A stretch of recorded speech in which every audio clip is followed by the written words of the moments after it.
নমস্কার, আমি আপনাদের জ্যোতিষ বন্ধু ডক্টর কল্লোল শাস্ত্রী। 14ই জানুয়ারি 2026 সালটি কেবল মকর সংক্রান্তি নয়, এই দিনে ষট্টিলা একাদশীও রয়েছে। ষট্টিলা একাদশী ও মকর সংক্রান্তি এই মেলবন্ধন 11 বছর পর আসছে। এর আগে 2015 সালে এটি এসেছিল।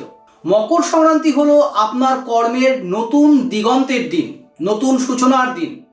এবং ষট্টিলা একাদশী ভগবান বিষ্ণুর সবচেয়ে প্রিয় দিনগুলির মধ্যে একটি।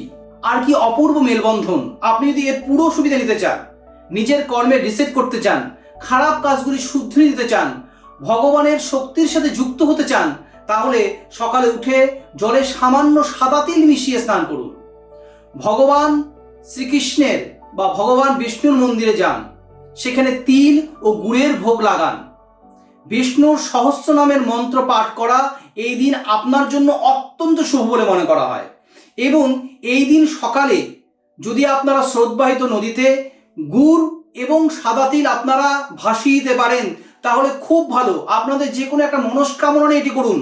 আর এটা যদি করতে না সম্ভব হয়, তাহলে কেবল মাত্র আপনারা মন্ত্র জপ করুন, নমো ভগবতে বাসুদেবায় কৃষ্ণায় নমঃ। এই মন্ত্রটি 108 বার জপ করুন।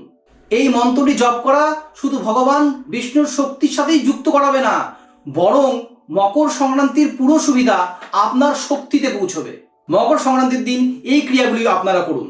নতুন নতুন জ্যোতিষী টোটকা ও গ্রহ নক্ষত্রের গুরুত্বপূর্ণ ভিডিও পেতে পেজটি এখনই ফলো করুন। সমস্যা থাকলে দেরি না করে আজই যোগাযোগ করুন এই নাম্বারে।